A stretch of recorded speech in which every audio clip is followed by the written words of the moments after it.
আল্লাহ তাআলা বলেন তোমরা হলে শ্রেষ্ঠ উম্মত। কিসের ভিত্তিতে? তা'মুরুনা বিল মারুফ, তোমাদেরকে মানুষের কল্যাণের জন্য বাহির করা হয়েছে। আর তোমাদের কাজ কি? কিসের মধ্যে কল্যাণ? উখরিজাত লিন-নাস, তোমাদেরকে তো মানুষের কল্যাণের জন্য বাহির করা হয়েছে। আর কল্যাণ কিসের মধ্যে? তা'মুরুনা বিল মারুফ ওয়া তানহাউনা আনিল মুনকার, তোমরা ভালো কাজের আদেশ করবা, অসৎ কাজের নিষেধ করবা। ভালো কাজের আদেশ, অসৎ কাজের নিষেধ করতে গিয়ে বাধা আসতে পারে।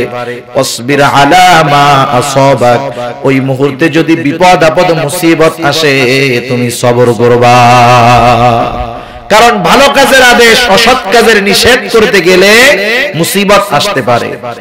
ইন্না যালিকা মিন আজমিল উমুর, এটা কিন্তু বড় একটা বিষয়, এই বিষয়টা খেয়াল রাখবা। আলহামদুলিল্লাহিল্লাযী হাদানা লিল ইসলাম আল্লাযী নাযালাল কুরআন হুদাল লিন-নাসি ওয়া বায়িনাতিন মিনাল হুদা ওয়াল ফুরকান وخلق الإنسان وكرمه وعلمه من البيان ما لم يعلم فسبحان الذي لا يحصى امتنانه باللسان ولا بالقلم ونشهد أن لا إله إلا الله وحده لا شريك له ونشهد أن سيدنا وسندنا وحبيبنا وطبيبنا وأولانا ومولانا محمد صلى الله تعالى عليه وعلى آله وأصحابه وبارك وسلم تسليما كثيرا كثيرا أما بعد فأعوذ بالله من الشيطان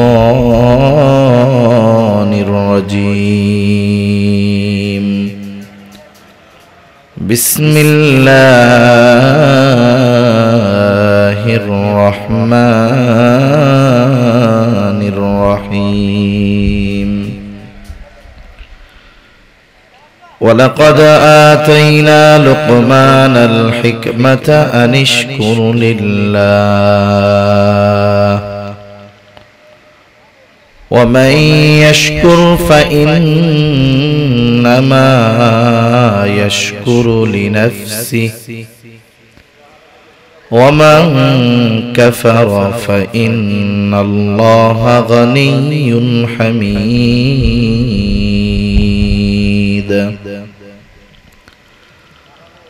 وإذ قال لقمان لابنه وهو يعظه يا بني لا تشرك بالله إن الشرك لظلم عظيم وقال رسول الله صلى الله عليه وسلم كلكم راعين وكلكم مسؤولون عن رعيته أو كما قال النبي صلى الله عليه وسلم صدق الله العلي العظيم وصدق رسوله النبي الكريم ونحن على ذلك من الشاهدين والشاكرين والحمد لله رب العالمين العالمين. سبحانك لا علم لنا إلا ما علمتنا إنك أنت العليم الحكيم আমরা মুহাব্বতের সাথে দুরূদ শরীফ পাঠ করি اللهم صل على محمد وعلى آل محمد كما صليت على إبراهيم وعلى آل إبراهيم إنك حميد مجيد اللهم بارك على محمد وعلى آل محمد كما باركت على إبراهيم وعلى آل إبراهيم إنك حميد مجيد بلغ العلا بكماله كشف الدجى بجماله حسنت جميع خصاله صلوا عليه وآله لا إله إلا الله لا إله إلا الله لا إله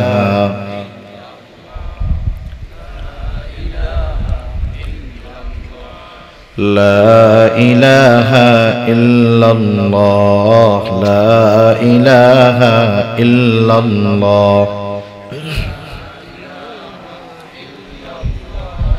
لا إله إلا الله محمد رسول الله صلى الله عليه وسلم الحمد لله ঐতিহ্যবাহী গাজীপুর জেলা এবং গাজীপুর সিটি কর্পোরেশনের অন্তর্গত ৩৮ নং ওয়ার্ডের দক্ষিণ খাইলকুল আল খেরা জামে মসজিদ কমিটির উদ্যোগে আয়োজিত আজকের এই ওয়াজ ও দোয়ার মাহফিলের সম্মানিত শ্রদ্ধেয় সভাপতি, আমন্ত্রিত প্রধান অতিথি, বিশেষ অতিথিবৃন্দ সহ সম্মানিত শ্রদ্ধেয় উলামায়ে কেরাম, সামনে উপস্থিত মুরব্বিয়ানে কেরাম, সমবয়সী যুবক বন্ধু, স্নেহের ছোট ভাই এবং পর্দার অন্তরালে অবস্থানরত সম্মানিত শ্রদ্ধা মা ও বোন, দয়াময় আল্লাহ রাব্বুল আলামিনের দরবারে অগণিত শুকর যে মহান মালিক আমাদের হায়াতে বরকত দিয়ে সুস্থ রেখে হাজারো মানুষের মধ্য থেকে যাচাই বাছাই করে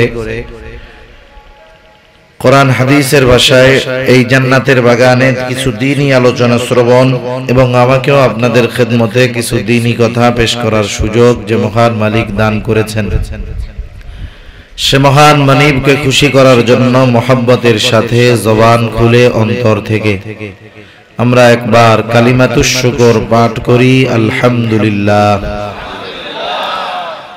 অগণিত দুরূদ ও সালাম সাইয়্যিদুল আম্বিয়া, আশরাফুল আম্বিয়া, খাতামুল আম্বিয়া, বিশ্ব নবী, শেষ নবী, শ্রেষ্ঠ নবী মুহাম্মদুর রাসূলুল্লাহ সাল্লাল্লাহু আলাইহি ওয়াসাল্লামের উপর আমি আপনাদের খেদমতে পবিত্র কোরআনুল কারীমের 21তম পারার সূরা লোকমানের দ্বিতীয় রুকু থেকে দুটো আয়াত তিলাওয়াত করেছি। যদিও দুটো আয়াত তিলাওয়াত করেছি, কিন্তু এই রুকুকে সামনে রেখেই কিছু কথা আপনাদের খেদমতে পেশ করার ইচ্ছা পোষণ করেছি।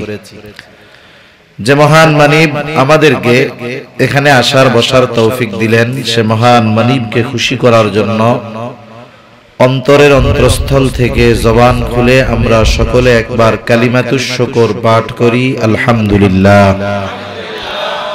অগণিত দুরূদ ও সালাম সাইয়্যিদুল আম্বিয়া, আশরাফুল আম্বিয়া, খাতামুল আম্বিয়া, বিশ্ব নবী, শেষ নবী, শ্রেষ্ঠ নবী মুহাম্মদুর রাসূলুল্লাহ সাল্লাল্লাহু আলাইহি ওয়াসাল্লামের উপর। সম্মানিত সুধী, আল্লাহ সুবহানাহু ওয়া তাআলা আমাদেরকে এই দুনিয়াতে অজস্র অগণিত নেয়ামত দান করেছেন। আল্লাহ তাআলার প্রদত্ত নেয়ামতের সংখ্যা কত? আল্লাহ তাআলাই বলেন, ওয়া ইন তাউদ্দু নি'মাতাল্লাহি লা তুহসুহা, তোমরা আল্লাহর নেয়ামত সমূহ গণনা করে হিসাব করতে পারবা না। অগণিত নেয়ামত আল্লাহ তাআলা আমাদেরকে দিয়েছেন। অনেক ক্ষেত্রে আমরা মনে করি নেয়ামত মনে হয় টাকা পয়সা, ধন দৌলত, সম্পদ, সামাজিক সম্মান, পদ পদবি, এগুলো মনে হয় শুধু নেয়ামত। নেয়ামত শুধু এই বিষয়গুলোর মধ্যেই সম্পৃক্ত কোনো বিষয় নয়। অজস্র অগণিত নেয়ামতের মধ্যে অন্যতম দামি এক নেয়ামত হলো যারা বিবাহ করেছেন, যাদের সন্তান আছে, এই সন্তানটাও এক দামি নেয়ামত। আল্লাহ সুবহানাহু ওয়া তাআলা পবিত্র কোরআনুল কারীমের মধ্যে সন্তান সম্পদকে দুনিয়ার অলংকার বলে অভিহিত করেছেন। আল্লাহ তাআলা কোরআনুল কারীমের মধ্যে বলেন, আল মালু ওয়াল বানুনা জিনাতুল হায়াতিদ দুনিয়া। মাল সম্পদ এগুলা হলো দুনিয়ার অলংকার। এই মাল সম্পদের ব্যাপারে আল্লাহ তাআলা আরেক জায়গায় বলেন, ইন্নামা আমওয়ালুকুম ওয়া আওলাদুকুম ফিতনা। সন্তান সম্পদ এগুলা তোমাদের জন্য ফিতনা, তোমাদের জন্য পরীক্ষা। সন্তান যেমন নেয়ামত, সন্তান তেমন পরীক্ষা। কেন? কেউ যদি সন্তানকে দুনিয়া আখিরাতের জন্য সম্পদে পরিণত করতে পারে, তাহলে এই সন্তান তার জন্য দুনিয়ার অলংকার। শুধু তাই না, এই সন্তান তার শুধু দুনিয়ার উপকারে আসবে তা নয়, বরং এই সন্তান আখিরাতেরও উপকারে আসবে। আবার সন্তান পরীক্ষা কেন? দুনিয়াতে মানুষ দুনিয়া উপার্জন করে কয়েকটা বিষয়কে কেন্দ্র করে। এর মধ্যে অন্যতম একটি বিষয় হলো সে তার সন্তানের ভবিষ্যতের কথা চিন্তা করে সম্পদ উপার্জন করে। ঠিক কিনা বলেন? আপনি আমি আমার আপনার সন্তানের কথা চিন্তা না করেও যদি উপার্জন করি, আমি আপনি যেই সম্পদ উপার্জন করব, আপনি যদি মারা যাই, মারা যাওয়ার পর আমার আপনার সম্পদের অটোমেটিক উত্তরাধিকার হিসাবে সন্তান সম্পদের মালিক হয়ে যাবে। ঠিক কিনা? দুনিয়াতে অনেক মানুষ এই সন্তানের ভবিষ্যতের কথা চিন্তা করে অবৈধ পথে সম্পদ উপার্জন করে সম্পদের পাহাড় গড়ে ফেলে। সন্তানকে কেন্দ্র করে মানুষ অনেক সময় অবৈধ পথে পা বাড়ায়। আবার এই সন্তানকে কেউ কেউ দুনিয়া আখিরাতের সম্পদে পরিণত করে। আবার কেউ কেউ সন্তানকে মনে করে আমি বৃদ্ধকালে যখন যাব, আমার এই সন্তান আমার টাকার গাছ অথবা আমার টাকার মেশিন হবে। সেজন্য অনেকে মনে করে, এরকম বলে যে ছেলেটা কোনো মতে লেখাপড়া শেষ করে একটা চাকরি ধরতে পারলেই বাঁচি, তখন আমার আর কোনো টেনশন নাই, সে উপার্জন করবে, আমি শুধু বসে বসে খাবো। এই মানুষগুলো মনে করে সন্তান হলো টাকার মেশিন। এটিএম বুথ থেকে যেমন মেশিন থেকে টাকা উঠায়, অনেকে মনে করে সন্তানেরা মনে হয় এটিএম বুথ, ওইখান থেকে খালি টাকা বের হবে মাস শেষে। কিন্তু বিষয়টা এমন নয়। সন্তান যেহেতু এক নেয়ামত, আল্লাহ রাব্বুল আলামিন কোরআনুল কারীমের মধ্যে বলেন, সুম্মা লাতুসআলুন্না ইয়াওমাইযিন আনিন নাঈম। আল্লাহ রাব্বুল আলামিন কিয়ামতের দিন আমাদেরকে দেওয়া নেয়ামত সমূহের ব্যাপারে জিজ্ঞাসা করবেন। দুনিয়াতে আমি আপনি যত নেয়ামত পেয়েছি, নেয়ামতগুলো পেয়ে আমি কি নেয়ামতের সাথে নেয়ামতকে সদ্ব্যবহার করেছি কিনা, নেয়ামতকে যথাযথভাবে ব্যবহার করেছে কিনা। কিয়ামতের দিন এই জন্য আমাকে আপনাকে প্রদত্ত নেয়ামতের ব্যাপারে কার সামনে জিজ্ঞাসাবাদের মুখোমুখি হওয়া লাগবে বলেন তো? আল্লাহ তাআলার সামনে জিজ্ঞাসাবাদের মুখোমুখি হওয়া লাগবে। আমি সব নেয়ামতের কথা বলবো না, আমি শুধু সন্তান যে এক নেয়ামত, এই সন্তানের সাথে আমাদের ব্যবহার কেমন হওয়া উচিত, এই সন্তানকে কেমন করে আমরা আমাদের দুনিয়া আখিরাতের সম্পদে পরিণত করতে পারি, এই বিষয়ে কিছু কথা কোরআন সুন্নাহর আলোকে আপনাদের খেদমতে একেবারে অতি অল্প সময়ের মধ্যে বলার চেষ্টা করব। আল্লাহ তাআলা তৌফিক দান করুন। সকলে আবারও বলি আমিন। কারণ সম্মানিত শুধু আপনাদের গাজীপুরের মধ্যেও হয়তো আছে, অনেক জায়গায় দেখবেন বৃদ্ধাশ্রম। নাম শুনছেন বৃদ্ধাশ্রমের? আপনাদের আশেপাশেও থাকতে পারে, না থাকলে শহরে তো পাবেন আশা করি। বাংলাদেশে দিন যাচ্ছে বৃদ্ধাশ্রমের সংখ্যা বাড়ে না কমে বলেন তো? বাড়ে। এমনকি অনেক জায়গায় গিয়ে দেখলাম গ্রাম অঞ্চলে, যেখানে এগুলো কল্পনাও করি নাই, ওই সব অঞ্চলেরও কিছু কিছু জায়গায় দেখলাম বৃদ্ধাশ্রম আছে। বৃদ্ধাশ্রমে গিয়ে যদি আপনারা কেউ খোঁজ খবর নেন, দেখতে পাবেন কিছু অসহায় মুরব্বী বৃদ্ধ বৃদ্ধা বৃদ্ধাশ্রমের মধ্যে আছে। আপনি যদি তাদের সাথে একটু কথা বলেন, অধিকাংশ ক্ষেত্রে আপনি দেখতে পাবেন যে বৃদ্ধাশ্রমে অবস্থান করা লোকগুলো একেবারে নেহায়াত গরিব মানুষ নয়, বরং তারও একটা খুব সুন্দর অতীত আছে। তারও সন্তান সন্ততি ছিল, স্ত্রী সন্তান ছিল। তার সন্তানগুলো যে গরিব তাও নয়। খোঁজ নিয়ে দেখবেন এই সন্তানেরা জাগতিক লাইনে অনেক উঁচু উঁচু শিক্ষিত। দেখা যাবে একজনের 3 সন্তান, সে 3 দেশে আছে, কেউ ইংল্যান্ডে আছে, কেউ কানাডায় আছে, কেউ আমেরিকায় আছে। শুধু তাই না, ওই সমস্ত দেশে জাগতিক লাইনে তারা খুব প্রতিষ্ঠিত, গাড়ি বাড়ি সব আছে। আবার অনেক ক্ষেত্রে পাবেন যে আমাদের ঢাকা শহরেই তার গাড়ি বাড়ি, খুব অ্যাসেট, অনেক কিছু আছে। কিন্তু এই লোকটা সন্তানদের এত কিছু থাকার পরেও, সন্তানের 5 তলা বাড়ি থাকার পরেও, এই লোকটার ওই সন্তানের 5 তলা বাড়ির গাছতলায়ও জায়গা হয় নাই। আছে না নাই? এখন তার ঠিকানা বৃদ্ধাশ্রম। কেন? এই লোকটার তো সব ছিল, কিন্তু এই লোকটা জীবনের পরন্ত বেলায় কেন তাকে বৃদ্ধাশ্রমে এই কষ্টের মধ্যে কাটাতে হচ্ছে? কারণ সে সন্তানদের পেছনে দুনিয়ার সম্পদ ব্যয় করেছে ঠিক, কিন্তু যথাস্থানে সন্তানের পেছনে সে সম্পদ এবং সময়কে ব্যয় করে নাই। সে চিন্তা করেছে আমার সন্তানের ক্যারিয়ার ডেভেলপ করতে হবে, আমার সন্তানকে বাংলাদেশের সর্বোচ্চ শিক্ষিত মানুষ বানাতে হবে, আমার সন্তানের দেশের লেখাপড়া শেষ, প্রয়োজনে আমার সম্পদ বিক্রয় করে সন্তানকে ইউরোপ আমেরিকাতে পিএইচডি করার জন্য পাঠাতে হবে।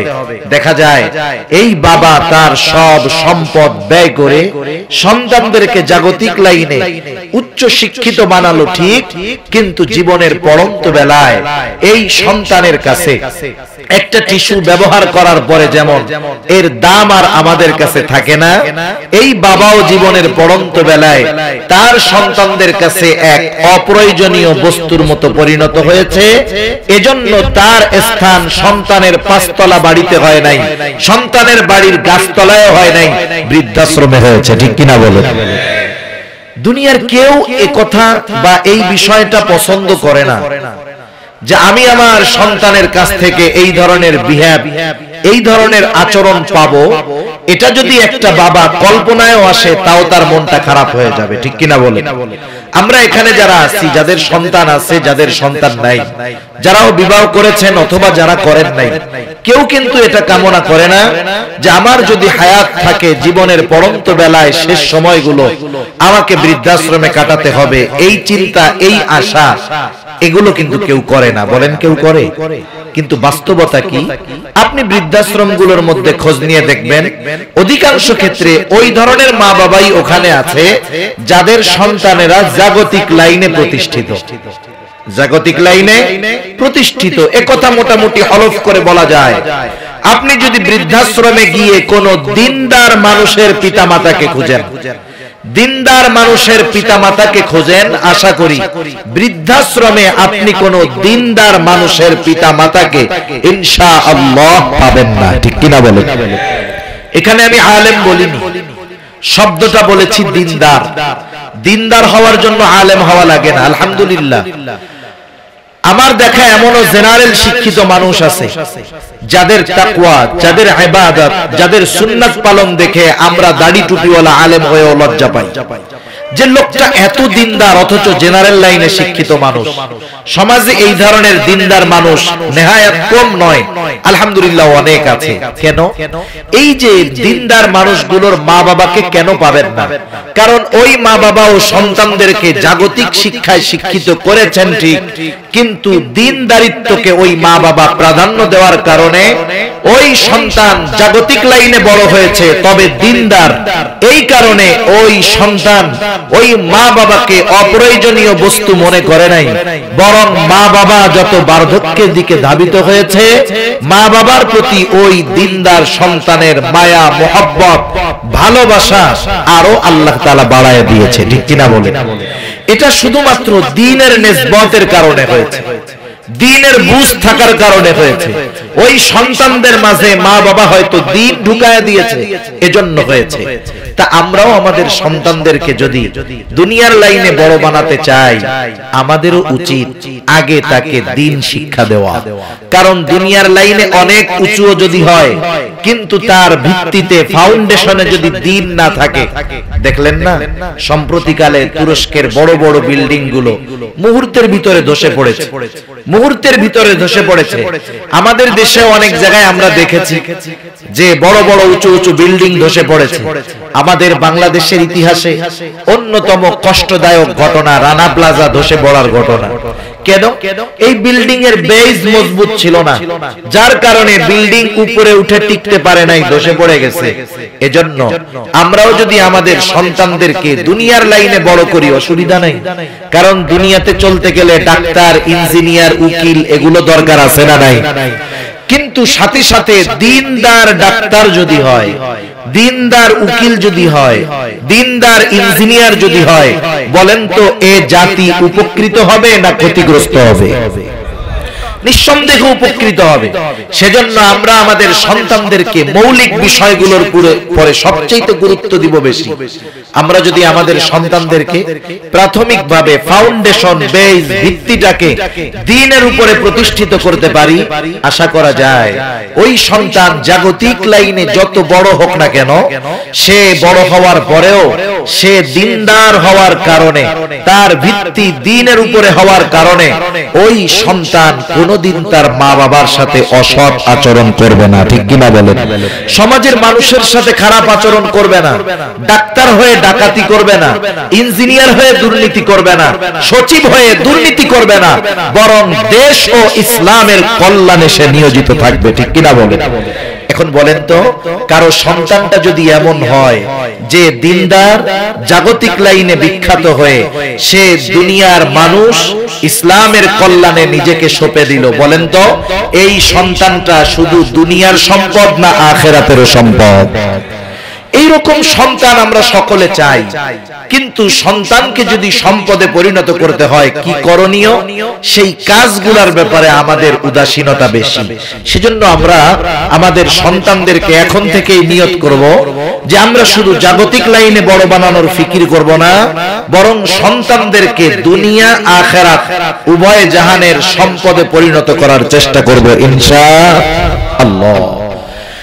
আমার আপনার সন্তানকে যদি দুনিয়া আখিরাতের সম্পদে পরিণত করতে হয়, এক্ষেত্রে শুধুমাত্র একটা প্রতিষ্ঠান তাকে যথাযথভাবে গড়ে তোলার জন্য যথেষ্ট নয়। আমি আপনি অভিভাবক হিসাবে আমাদেরও কিছু জিম্মাদারি আছে, আমাদেরও কিছু করণীয় বিষয় আছে। এই বিষয়গুলো যদি আমরা সন্তানদের ক্ষেত্রে যথাযথভাবে প্রয়োগ করি, আশা করি আমরা আমাদের মঞ্জিলে মকসুদে পৌঁছাতে পারবো ইনশাআল্লাহ। এই আলোকেই আমি আপনাদের খেদমতে সূরা লোকমান থেকে যে আয়াতগুলো তিলাওয়াত করেছি, মূলত এই তিলাওয়াতকৃত আয়াত যেই রুকু থেকে করেছি, এই রুকুর মধ্যে আল্লাহ সুবহানাহু ওয়া তাআলা একজন প্রজ্ঞাবান ব্যক্তি লোকমান হাকিম নামে তিনি গোটা দুনিয়ায় প্রসিদ্ধ। উনি ওনার সন্তানদেরকে কিছু উপদেশ দিয়েছেন, নসিহত করেছেন। আল্লাহ সুবহানাহু ওয়া তাআলার কাছে ওই নসিহতগুলো, ওই উপদেশগুলো এতটা ভালো লেগেছে, পছন্দ হয়েছে যে আল্লাহ তাআলা হযরত লোকমানের নসিহতগুলোকে কোরআনুল কারীমের মধ্যে অন্তর্ভুক্ত করে দিয়েছেন। সুবহানাল্লাহ। হযরত লোকমানের নসিহতগুলো বর্ণনা করার পূর্বে আল্লাহ তাআলা হযরত লোকমানের পরিচয় তুলে ধরেছেন। কারণ একটা মানুষ যত জ্ঞানী হোক, যত প্রজ্ঞাবান হোক, ওই লোকটাকে যদি সমাজের মানুষ না চিনে, তাহলে তার জ্ঞানের, তার মেধার, তার কথার মূল্যায়ন সমাজের মানুষ করবে না, এটাই স্বাভাবিক। ঠিক কিনা বলেন? মনে করেন আপনাদের এলাকায় একজন অপরিচিত ব্যক্তি আসছে, আপনারা তাকে দেখলেন কিন্তু কেউ তাকে আপনারা চিনেন না। মনে করেন আপনাদের সম্মানিত আজকের মাননীয় প্রধান অতিথি অথবা আপনাদের এই আসনের মাননীয় এমপি মহোদয় উনি যদি নিজে আপনাদের সামনে ওনাকে পরিচয় করিয়ে দেয়, এমনটা যদি বলে যে এই যে আমার পাশে দেখছেন এই লোকটাকে আপনারা কেউ চিনেন না, উনি কিন্তু খুব জ্ঞানী একজন মানুষ, খুব উচ্চ শিক্ষিত একজন মানুষ, আপনারা তো এনাকে চিনেন না, ইনি আমার বন্ধুবর, ইনি এই এই বিষয়ে যোগ্যতা সম্পন্ন, বলেন তো একটু আগে যাকে আপনারা চিনতেন না, যাদের কথার কোনো মূল্যায়ন আপনাদের কাছে ছিল না, এমপি মহোদয় যখন পরিচয় করায় দিবে ওই ব্যক্তি এখন যেই কথা বলবে আপনারা মূল্যায়ন করবেন কি করবেন না? কেন করবেন? এখন তাকে পরিচয় করিয়ে দিয়েছে আপনাদের এমপি মহোদয়। ওই ব্যক্তিকেই যদি আমাদের বাংলাদেশের মাননীয় প্রধানমন্ত্রী পরিচয় করিয়ে দিয়ে বলে এনাকে চিনেন, ইনি তো আমার খুব কাছের মানুষ, ইনি খুব প্রজ্ঞাবান জ্ঞানী একজন মানুষ, বলেন তো আপনাদের মাননীয় এমপি মহোদয় পরিচয় করায় দেওয়ার পরে ওই লোকটার গুরুত্ব আপনাদের কাছে যত হতো, আমাদের বাংলাদেশের মাননীয় প্রধানমন্ত্রী যদি পরিচয় করিয়ে দেয় তাহলে গুরুত্ব আগের চাইতে বাড়বে না কমবে?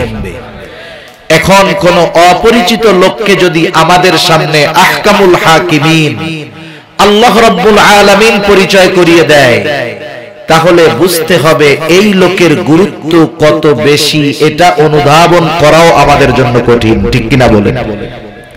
আল্লাহ তাআলা হযরত লোকমানের পরিচয় দিয়েছেন, ছোট্ট একটা পরিচয়।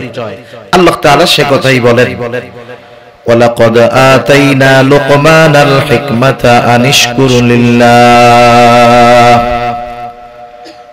আল্লাহ রাব্বুল আলামিন বলেন আমি লোকমানকে হিকমত প্রদান করেছি।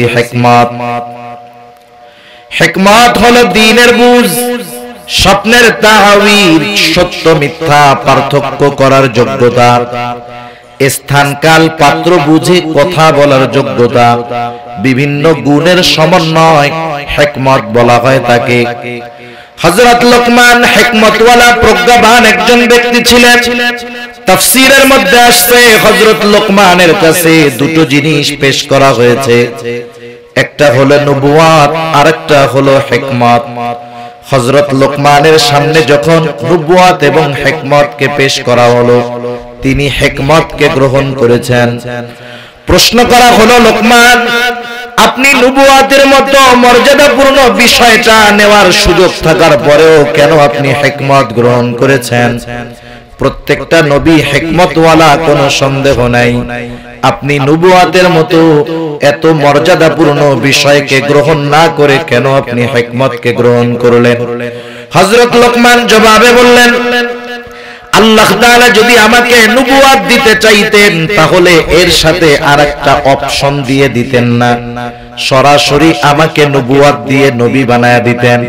কিন্তু আল্লাহ তাআলা যেহেতু দুটো জিনিস পেশ করেছেন সেই ক্ষেত্রে আমার ইখতিয়ার, আমার বাছাই করে নেওয়ার সুযোগ ছিল। এখন যদি আমি নবুয়াতকে গ্রহণ করতাম তাহলে এই নবুয়াতের দায়িত্ব নিজের থেকে নেওয়া হতো, আল্লাহ তাআলার থেকে দেওয়া হতো না। কারণ কেউ যদি কোনো বিষয়ের দায়িত্ব নিজের থেকে নেয় আর যদি কেউ তাকে ওই বিষয়ের দায়িত্বটা চাপিয়ে দেয়, এ দুটোর মধ্যে তফাৎ আছে। হযরত লোকমান বলতেছে আল্লাহ তাআলা যদি নিজের থেকে আমাকে নবুয়াত দান করতেন, এই নবুয়াতি জিম্মাদারি পালন করতে গিয়ে যত কিছুর প্রয়োজন হতো সব কিছুর জিম্মাদারি আল্লাহ তাআলা নিয়ে নিতেন। আর যখন আমি নিজের থেকে নবুয়াতের জিম্মাদারি নিতাম, এই দায়িত্ব পালন করতে গিয়ে যদি কোনো ত্রুটি বিচ্যুতি হতো তাহলে আল্লাহ তাআলার দরবারে আমাকে জবাবদিহিতার কাঠগড়ায় দাঁড়ানো লাগতো। যেহেতু আল্লাহ তাআলা নিজের থেকে দায়িত্ব দেন নাই, এজন্য আমি এই দায়িত্বটা মর্যাদাপূর্ণ হওয়ার পরেও নিজে গ্রহণ করি নাই। হযরত লোকমানের গোটা জীবনে হিকমতপূর্ণ কথা আর কর্মের জন্য প্রসিদ্ধ ছিল। হযরত লোকমান প্রাথমিক জীবনে এত প্রসিদ্ধ কেউ ছিলেন না। জীবনের প্রারম্ভে তিনি ছাগল চড়াইতেন, ছাগলের রাখাল ছিলেন। হযরত লোকমানের ছাগলের মালিক একদিন এসে বলতেছে, লোকমান তুমি আমার জন্য একটা ছাগল জবাই করো এবং ছাগলের সর্ব উৎকৃষ্ট গোশত আমার সামনে হাজির করো, সর্ব উৎকৃষ্ট অংশটা আমার সামনে হাজির করো। হযরত লোকমান একটা ছাগল জবাই করলেন। ছাগল জবাই করে ছাগলের জিহ্বা আর হার্ট হৃৎপিণ্ড এনে মালিকের সামনে হাজির করলেন। বললেন, মালিক, এটা হলো সর্বোৎকৃষ্ট অংশ। এরপরে মালিক বললেন, যাও আরেকটা ছাগল জবাই করবা এবং ছাগলের সবচাইতে নিকৃষ্ট অংশটা আমার সামনে হাজির করবা। হযরত লোকমান আরেকটা ছাগল জবাই করলেন। ছাগল জবাই করার পর আবার জিহ্বা আর হৃৎপিণ্ড নিয়ে মালিকের সামনে হাজির। মালিক বলে, লোকমান, তুমি কি আমার সাথে মজা করো নাকি? সর্বোৎকৃষ্ট অংশ আনতে বললাম, এইগুলো আনছ। সবচাইতে নিকৃষ্ট অংশ আনতে বললাম, এগুলো আনছ, মজা করো নাকি? হযরত লোকমান বললেন, মালিক, কারো এই জিহ্বা আর হৃৎপিণ্ড অন্তর যদি ভালো হয়ে যায় সে সর্বোৎকৃষ্ট হয়ে যায়, আর যার এই দুইটা নিকৃষ্ট হয়ে যায় সে সবচাইতে নিকৃষ্ট হয়ে যায়। হযরত লোকমানের এইরকম কথা প্রজ্ঞাপূর্ণ কাজের জন্য আরবের মধ্যে অনেক কথা ওনার ব্যাপারে এরকম ছড়ানো ছেটানো ছিল। এক কথায় আল্লাহ তাআলা বললেন, আমি হযরত লোকমানকে হিকমত প্রদান করেছি। আর হিকমতটা এটা দ্বীনের বুঝ, এটাও কিন্তু একটা নেয়ামত। টাকা পয়সা ধন দৌলত শুধু নেয়ামত নয়, কেউ যদি দ্বীনের বুঝ পায়, দ্বীনের উপরে চলতে পারে, তার জন্য করণীয় হলো নেয়ামতের শুকরিয়া আদায় করা। আল্লাহ রাব্বুল আলামিন বলেন, আমি লোকমানকে হিকমত প্রদান করেছি কেন? আনিশকুরুলিল্লাহ, যাতে করে সে আল্লাহ তাআলার শুকরিয়া আদায় করে, আল্লাহ তাআলার কৃতজ্ঞতা প্রকাশ করে। আর আল্লাহ তাআলা বলেন, ওয়া মান ইয়াশকুরু ফাইন্নামা ইয়াশকুরু লিনাফসি, আর যে শুকরিয়া আদায় করে সে সেটা নিজের জন্যই করে। ওয়া মান কাফারা, আর যে কুফরি করে, নেয়ামতের শুকরিয়া আদায় করে না, সে জেনে রাখুক ফাইন্নাল্লাহা গনিয়্যুন হামিদ, আল্লাহ তাআলা বলেন সে জেনে রাখুক আল্লাহ তাআলা হলেন সপ্রশংসিত অমুখাপেক্ষী এক মহান সত্তা। সোজা কথায়, আমরা যদি নেয়ামতের শুকরিয়া আদায় করি, লাভ আল্লাহর নাকি আমাদের? নিঃসন্দেহে লাভ আমাদের। আমরা যদি নেয়ামতের নাশুকরি করি, আল্লাহ তাআলার কোনো ক্ষতি নাই, বরং ক্ষতি কাদের বলেন তো? ক্ষতি আমাদের। আপনাদের ঘুম আসতেছে নাকি? একটু তাকবীর দেন, নারায়ে তাকবীর। আর একটু জোরে, নারায়ে তাকবীর। আমি খুব বেশি সময় নিব না, খুব বেশি সময় নিব না। হযরত লোকমানের ব্যাপারে বলার কারণ কি? ব্যক্তিত্বের ব্যাপারে যদি বোঝা যায়, তার কথা বেশি বলা লাগে না, অল্প কথাই গুরুত্ব সহকারে নেওয়া হয়। মুফাসসিরিনে কেরাম বলেন, এখানে মূলত আল্লাহ তাআলা কি বোঝাতে চাইলেন? আল্লাহ তাআলা এখানে বোঝাতে চাইলেন, লোকমান আমার শুকরগুজার একজন বান্দা। আহকামুল হাকিমিন আল্লাহ রাব্বুল আলামিন বলতেছে, লোকমান আমার শুকরগুজার একজন বান্দা। তাহলে কত গুরুত্বপূর্ণ একজন ব্যক্তি হযরত লোকমান। এই লোকমান তার সন্তানদেরকে উপদেশ দিচ্ছে, নসিহত করেছে। নসিহতগুলো কয়েকটা ধরনের। এক নাম্বার নসিহত, হযরত লোকমান তার সন্তানদেরকে ঈমান তাওহীদের শিক্ষা দিয়েছেন। এই ব্যাপারে তিনি নসিহত করেছেন। আল্লাহ তাআলা বলেন, আল্লাহ রাব্বুল আলামিন বলেন, ওয়া ইয ক্বালা লুকমানু লিবনিহি ওয়া হুয়া ইয়াইদুহু ইয়া বুনাইয়া লা তুশরিক বিল্লাহ। হযরত লোকমান তার সন্তানকে বলতেছে, ওয়া হুয়া ইয়াইদুহু, সে তার সন্তানকে ওয়াজ করতেছে। ওয়াজ আমাদেরকে আগে বুঝতে হবে, কিছু পরিভাষা আছে।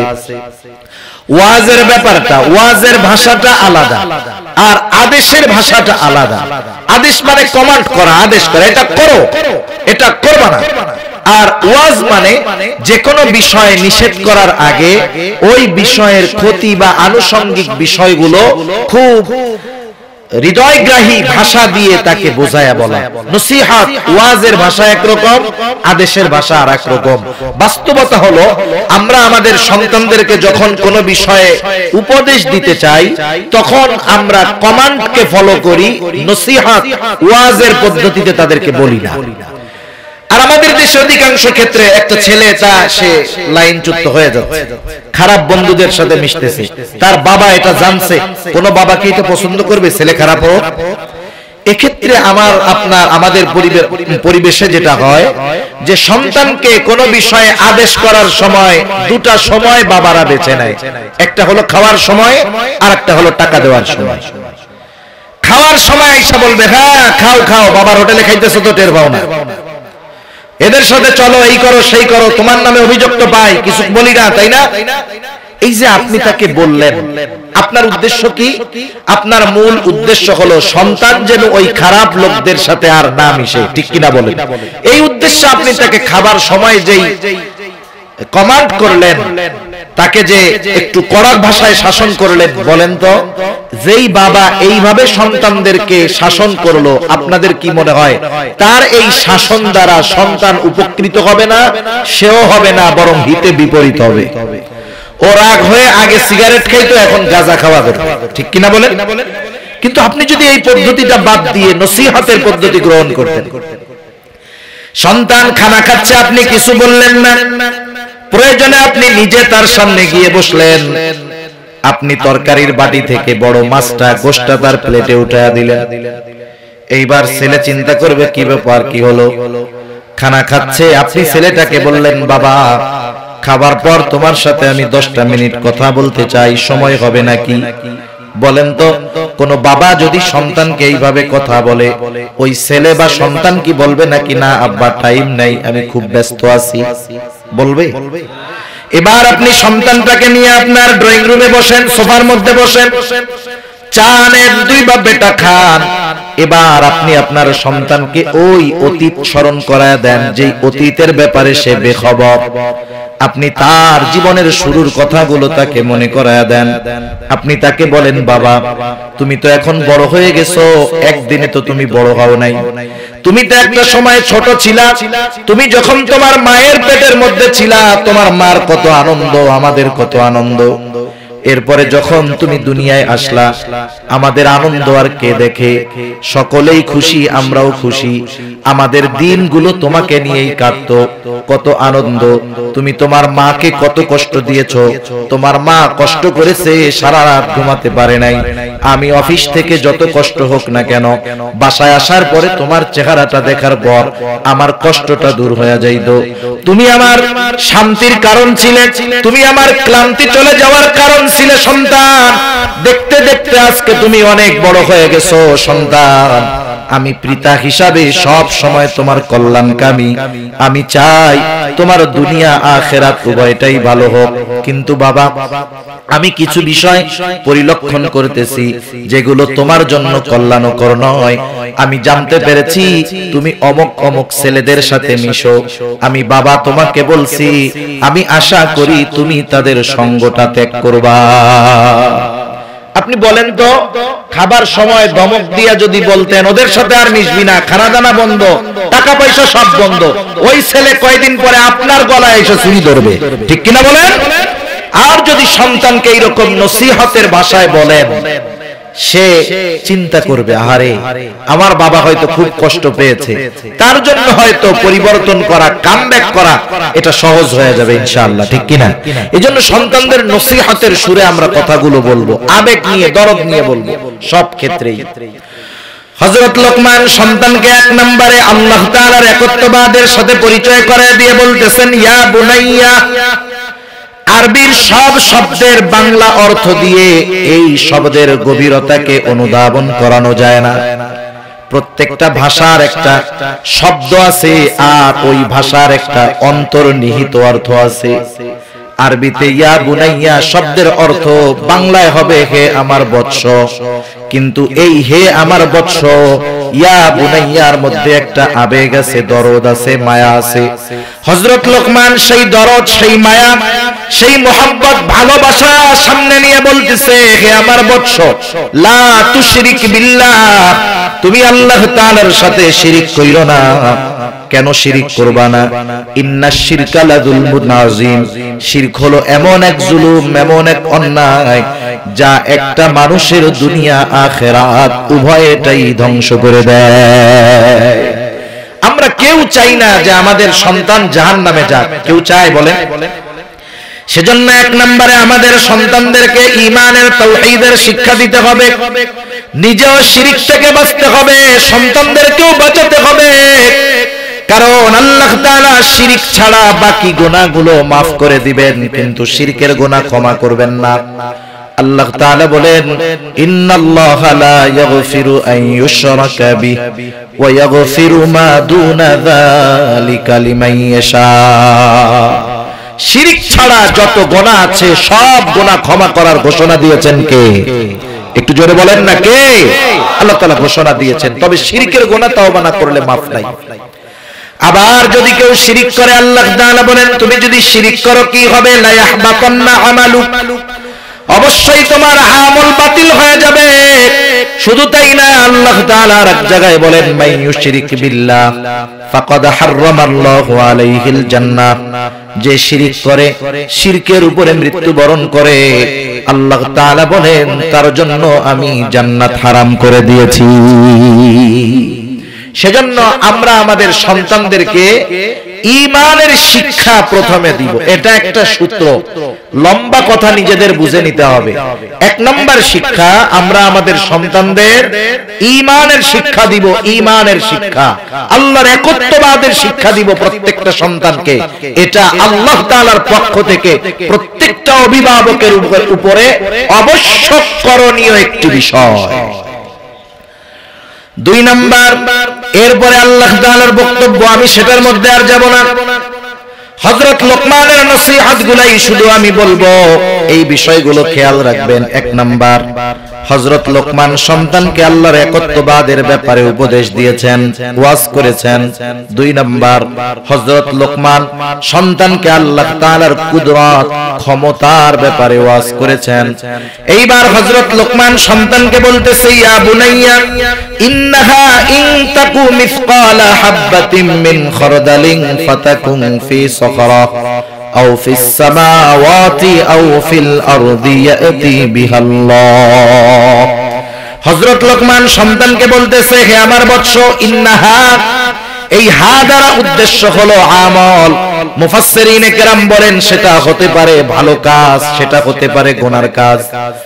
আল্লাহ তাআলা বলেন, হযরত লোকমান সন্তানকে বলল, হে আমার বৎস, তোমার আমলটা সেটা ভালো হোক আর মন্দ হোক, সেই আমলটা যদি সরিষা দানা পরিমাণ হয়, ইনতাকু মিসকালা হাববাতিন মিন খারদাল, একেবারে সরিষা দানা পরিমাণ হয়, আর ওই আমলটা যদি ফাতাকুন ফি সাখরা, তুমি যদি কোনো পাথরের মধ্যে করো, আও ফিস সামাওয়াত, তুমি যদি আসমানের মধ্যেও করো, আও ফিল আরদ, জমিনের মধ্যেও করো, ইয়াতি বিহাল্লাহ, তোমার ওই আমলটা যেই জায়গায় করো না কেন, যত ক্ষুদ্র হোক না কেন, তোমার ওই আমলটা যিনি হাজির করবেন তিনি কে?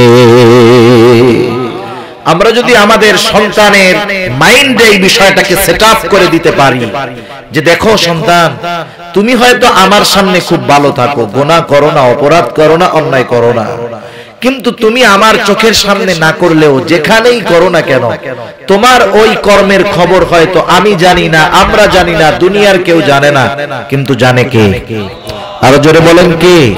কোন সন্তানের অন্তরে যদি এই বিষয়টা দৃঢ়ভাবে গেঁথে দেওয়া যায়, অন্তরের মধ্যে যদি দৃঢ়ভাবে গেঁথে যায়, এই সন্তান মা বাবার সামনে যেমন, মা বাবার চোখের অগোচরেও তার ক্যারেক্টার, চরিত্র থাকবে তেমন। ঠিক কিনা বলেন?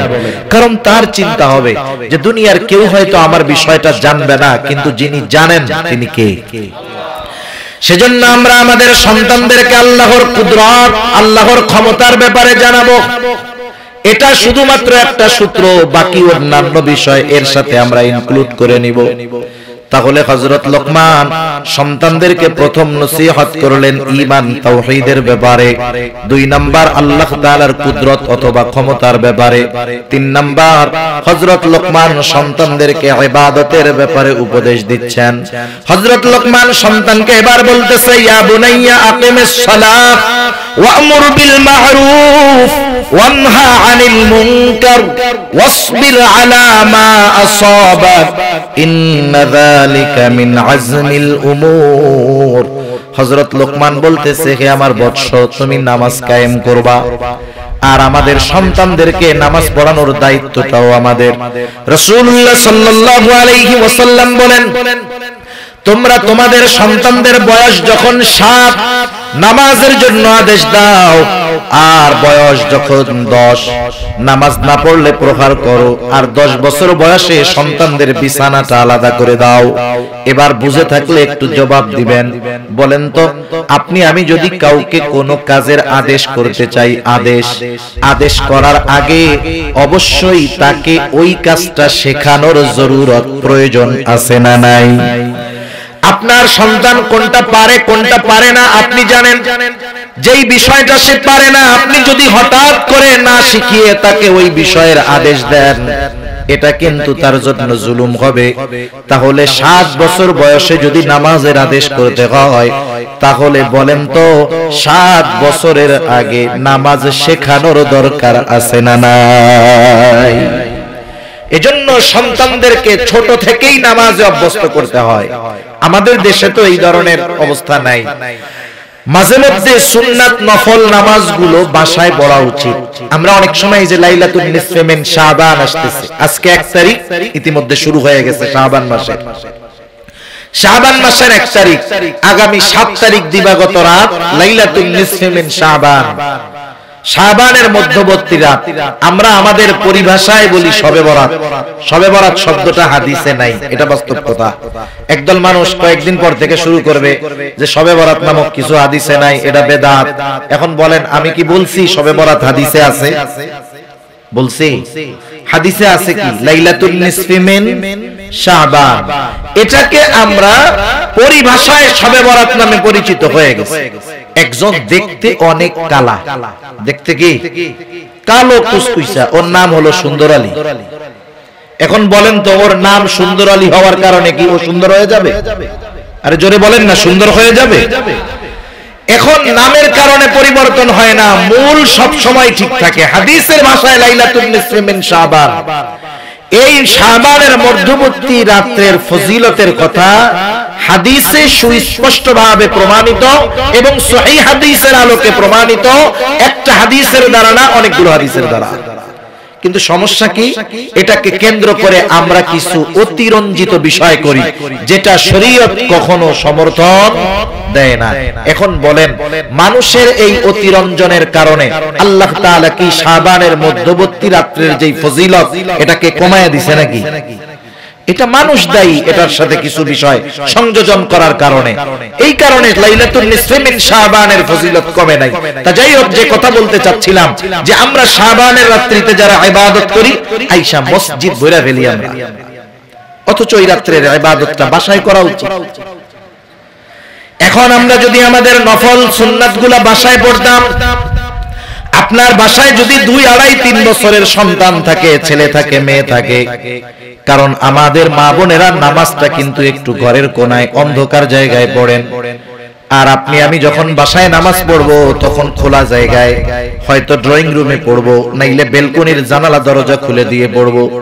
বাচ্চারা খোলা জায়গায় থাকা পছন্দ করে। আপনি যখন নামাজে দাঁড়াবেন, নামাজে দাঁড়ানোর সাথে সাথে আপনার বাসায় যদি আপনার ছোট সন্তান থাকে, আপনি যদি মুরব্বী হন, আপনার যদি নাতি পোতা থাকে, আপনি নামাজে দাঁড়ানোর সাথে সাথে ছোট বাচ্চাগুলাও দেখবেন পাশে আইসা হাজির। কারণ ছোটরা হলো অনুকরণ প্রিয়, ছোটরা অনুকরণ প্রিয়। সে তার বাবাকে মাকে যা করতে দেখে, সে সেটাকেই ভালো মনে করে করতে থাকে। এক লোক সিগারেট খায়, সিগারেট বাচ্চাদের সামনে সিগারেট খেয়ে সে তার সিগারেটের ফিল্টারটাকে সামনে ফালায়া দিল, খাওয়া শেষ, বাপ চলে গেছে। এইবার 2 বছরের ওই পোলা, 1.5 বছরের পোলা আস্তে আস্তে গিয়ে এইবার ওই সিগারেটের ফিল্টারটা উঠায়া সেও টানা শুরু করছে। কেন? কারণ ও মনে করছে আমার আব্বা করছে, এটা তো ফজিলতের কাজ হবে, এজন্য সেও এই কাজগুলো করে। আপনি যখন নামাজে দাঁড়াবেন, সন্তান আপনার পাশে আসবে, সেজদায় গেলে হয়তো ঘাড়ের উপরে উঠবে। অনেক সময় অনেকে বুঝে না, সন্তান সেজদার সময় ঘাড়ের উপরে উঠছে, 5 বার সুবহান রাব্বিয়াল আলা বলা শেষ, 7 বার শেষ, 9 বার শেষ, 11 বার শেষ, নামে না। এইবার কোনই দিয়ে গোতা দিয়া ছোট বাচ্চাটাকে ধাক্কা দিয়ে নামায়া দেয়। খবরদার এমন করব না। আপনি গোটা জিন্দেগিতে 11 বার হয়তো সুবহান রাব্বিয়াল আলা পড়লেন, বাচ্চাটা খেলতে থাক, আপনি সিজদাটাকে লম্বা বানায় দেন, কোনো অসুবিধা আছে নাকি? আপনি তো একা পড়তেছেন, সমস্যা নাই। রাহমাতুল লিল আলামিন নবীজি একদিন মসজিদে নববীর মধ্যে ইমামতি করতেছেন, নামাজে দাঁড়ায় গেলেন, সম্ভবত আসরের নামাজ। উনি সিজদায় গেলেন, একটা সিজদায় উনি খুব লম্বা করলেন, দীর্ঘ সময় সিজদার মধ্যে। সাহাবায়ে কেরাম চিন্তা করতেছে হয়তো কোনো ওহী নাজিল হচ্ছে, এই জন্য সিজদাকে নবীজি লম্বা করে দিয়েছেন। নবীজি ওহী নাজিল হওয়ার সাথে সাথে উপস্থিত সাহাবাদের সামনে যা নাজিল হতো তা তিলাওয়াত করতেন। নবীজি নামাজ শেষ করলেন, সাহাবায়ে কেরামের দিকে ঘুরে বসলেন, কিন্তু কিছু তো তিলাওয়াত করেন না। একজন উৎসুক সাহাবী জিজ্ঞাসা করলো, ইয়া রাসূলুল্লাহ, আপনি ওই রাকাতের ওই সিজদাটা এত বিলম্ব করলেন, প্রলম্ব করলেন, কারণ কি? কোন ওহী নাজিল হয়েছিল কিনা? নবীজি সাল্লাল্লাহু আলাইহি ওয়াসাল্লাম এবার বললেন, না, ওহী নাজিল হয় নাই, বরং আমি যখন সিজদায় গেলাম, রাসূলুল্লাহ সাল্লাল্লাহু আলাইহি ওয়াসাল্লামের মিহরাব আর হুজরা এটা ছিল পাশাপাশি, মধ্যে শুধু একটা পর্দা। এইজন্য নবীজি সাল্লাল্লাহু আলাইহি ওয়াসাল্লাম ইতিকাফের সময় মসজিদে থাকতেন, আর আয়েশা সিদ্দিকা রাদিয়াল্লাহু তাআলা আনহা হুজরা থেকেই আমার আপনার নবীজির মাথায় তেল দিয়ে দিতেন। মানে শুধু দেয়াল, একটা দরজা, ফাঁকা জায়গা। নবীজি সিজদায় গেলেন, নবীজি বলেন, আমার নাতি হুসাইন আমার ঘাড়ের উপরে উঠে খেলা শুরু করে দিল। আমি চিন্তা করলাম সে তার খেলাধুলা করে তৃপ্ত হোক, কারণ বাচ্চাদের একটা সাধারণ অভ্যাস হলো, বাচ্চারা এক কাজ দীর্ঘ সময় করে না। লিখতে দিবেন, দেখবেন একটু আওয়াজ হইছে, এক লাফে ওই জায়গায় গেছে, ওই জায়গায় গিয়া দেখবেন আরেকটার দিকে নজর গেছে, এক জায়গায় গেছে। তার মানে ছোট বাচ্চা এক কাজ দীর্ঘ সময় করে না। নবীজি বললেন, আমি চাইলাম না সে খেলা শেষ না করুক, আমি চাইলাম যে সে তৃপ্ত হোক। সে যখন খেলা শেষ করে ঘাড়ের থেকে নেমে গেল, এরপরে আমি সিজদা থেকে মাথা উঠাইলাম। বলেন তো, এই পরিস্থিতি যদি আমাদের দেশের কোন ইমামের সাথে হইতো, আমরা এক নম্বরে চিন্তা করতাম, মাঝে মধ্যে ফেসবুকের মধ্যে ভাই অমুকে সিজদার মধ্যে ইন্তেকাল করেছে, মুসল্লি চিন্তা করতো ইমাম বাইসে আছে না মইরা গেছে, একটু উঠা দেখি তো। এবার উঠা যখন দেখতো যে ইমাম সাহেবের ছেলে ইমাম সাহেবের ঘাড়ের উপরে ওইটা খেলতেছে, আর ইমাম সাহেব সিজদা থেকে উঠে না, উনি সিজদাই আছে, ওই মুসল্লি আগে কইতো, হুজুর বাকি নামাজ আমরা পড়বো, আপনি আপনার পোলা টোলা নিয়ে ভাগেন আগে। কারণ কি জানেন, বাস্তবতা কি, আমি তো কোন জায়গার পরিস্থিতি জানি না। আমাদের দেশে সবচাইতে বাছাই করে নেওয়া হয় বাংলাদেশের ইমাম, আর সবচাইতে নিয়ম কানুন ছাড়া ছাঁটাই হয় বাংলাদেশের ইমাম। কোন টাইম টেবিল নাই, কোন অ্যালার্টনেস নাই, ভাল লাগে নাই, এই বেলায় শেষ, আছে না নাই বলে? এগুলো জুলুম। তা যাই হোক, রাসূল সাল্লাল্লাহু আলাইহি ওয়াসাল্লাম একটা বাচ্চার খেলাকে প্রাধান্য দিয়ে সিজদা উনি লম্বা করে দিয়েছেন ইমাম হিসাবে। সেজন্য আমরা যখন বাসায় নামাজ পড়বো, বাচ্চারা যদি ঘাড়ের উপরে খেলা করে করুক, কতক্ষণ করবে? আমি আপনি আমার আপনার সিজদাটাকে লম্বা বানায় দিব, এতে সে বুঝবে এই নামাজটা ভালো কাজ। সে একা একা পড়বে, যায় নামাজ বিছায় একা একা নামাজ পড়বে। এরপরে যখন একটু বয়স বেশি হবে, 4 বছর 5 বছর, এখন সে আর এক জায়গা দাঁড়ায় প্রস্রাব পায়খানা না বলেই করে দেয় না। এটা যখন সে বুঝে, তাকে আস্তে আস্তে মসজিদে আনায় অভ্যস্ত হব, আস্তে আস্তে মসজিদে আনায় অভ্যস্ত করব।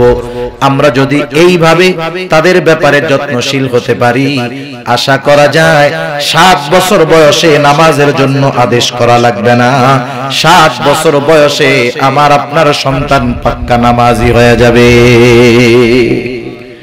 সেজন্য বাচ্চাদের ব্যাপারে এইভাবে আমরা টেক কেয়ার করব। তা যাই হোক, হযরত লোকমান সন্তানকে নামাজের আদেশ করলেন যে নামাজ কায়েম করবা, সাথে সাথে ওয়া'মুর বিল মা'রুফ ওয়ানহা আনিল মুনকার, ভালো কাজের আদেশ করবা, অসৎ কাজের নিষেধ করবা। ভালো কাজের আদেশ, অসৎ কাজের নিষেধ, এটা শ্রেষ্ঠ উম্মত হওয়ার জন্য এই যোগ্যতা আমাদের মধ্যে থাকার দরকার। কারণ আল্লাহ তাআলা বলেন, কুনতুম খায়রা উম্মাতিন উখরিজাত লিন-নাস, তা'মুরুনা বিল মা'রুফ ওয়া তানহাউনা আনিল মুনকার। আল্লাহ তাআলা বলেন তোমরা হলে শ্রেষ্ঠ উম্মত। কিসের ভিত্তিতে? তা'মুরুনা বিল মা'রুফ, তোমাদেরকে মানুষের কল্যাণের জন্য বাহির করা হয়েছে। আর তোমাদের কাজ কি? কিসের মধ্যে কল্যাণ?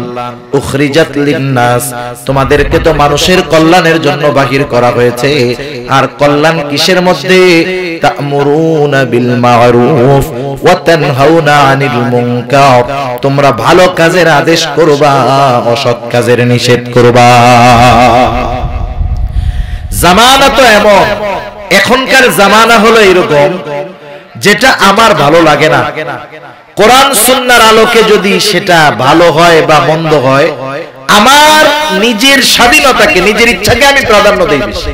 সমাজে অনেক মানুষ আছে দেখবেন অপরাধ করতেছে, আপনি যখন তাকে বুঝিয়ে বলবেন যে ভাই এটা কোরআন সুন্নাহয় এই বিষয়টা এরকম, আপনি করতেছেন এরকম, এটা কিন্তু মন্দ, ওই লোক দেখবেন নমনীয় হয়ে যাবে।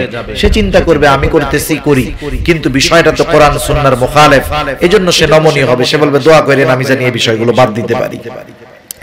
তার মধ্যে তো ঈমানের ন্যূনতম কিছু বিষয় পাওয়া গেল, কিন্তু কিছু আল্লাহর বান্দা আছে অপরাধ করবে, গুনাহ করবে, শরীয়তের সাথে সাংঘর্ষিক বিষয়, এমন বিষয়ে সে লিপ্ত থাকবে, তাকে যদি কোরআন হাদিস দিয়েও বোঝানো হয় সে তোয়াক্কা করবে না, বরং যিনি তাকে কোরআন হাদিসের আলোকে কথা বললেন তার জীবন নিয়ে বাঁচাই দুষ্কর। ঠিক কিনা বলেন?